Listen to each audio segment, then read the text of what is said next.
Congressman, welcome back to Fox and Friends. Brian, good morning. First off, your take on Governor Sanford. Should he remain governor of South Carolina and the events that happened yesterday? You know, look, first of all, I think as far as his remaining governor, Brian, it's up to the people of South Carolina, and that will play out. But listen, Governor Sanford apologized yesterday. Clearly, people, not only in South Carolina, but around the country, hold their elected officials to a higher standard. I think that Governor Sanford recognized that, explained it, and we ought to be really dedicating our thoughts and prayers to his family right now, going through a difficult time. All right, another Republican story. You've been tagged that as well. Takes a body blow. Does the party really get hurt by this? Well, listen, I don't think either party has a monopoly on scandal. I mean, we've seen, unfortunately, too much of it on both sides. Yep. But, really, it's about trying to, focus on the issues that people really care about. And I know this story will be in the news a little bit, but, we here in Washington ought to be focusing on things that are really impacting people right now, which is the economy, which is jobs, health care, and the rest. I know you didn't take in the whole ABC show. It was on at 10 o'clock last night. Many people watching us right now are not able to watch us and stay up that late. So what's your take on the Obama show from the White House? Well, listen, I mean, the president has said a lot about health care and maintains it's his #1 domestic priority.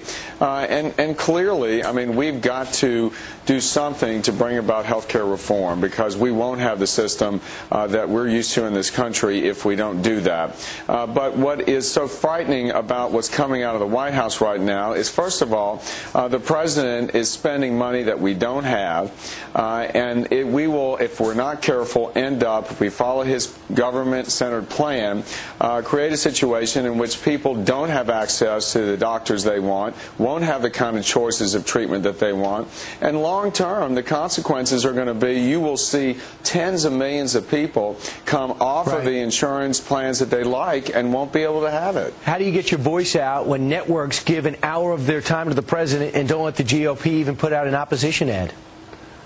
Well, listen, I am working very hard to try and reach out to those folks who make the decisions at those networks and say, look, it's not fair. And I'm hopeful I'll have some meetings over the next several weeks to make our case, because, frankly, the American people deserve better. Congressman Karl Rove wrote a column today saying that America seems to like President Obama, but his policies, increasingly, they seem to be against them, according to recent polls. Are you getting that sense?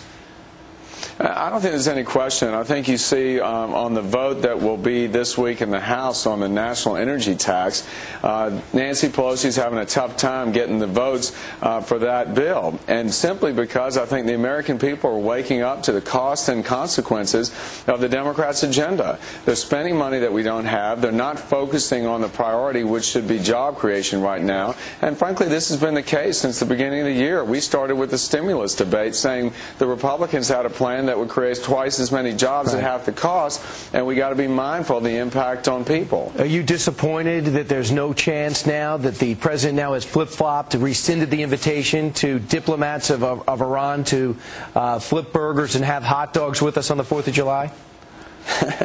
No, not at all, Brian. I think with what is going on in the streets of Tehran right now, it was an appropriate move for this administration not to side in any way with the regime in Iran as they go about brutalizing their citizens in broad daylight.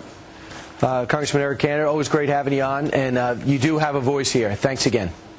Thanks, Brian.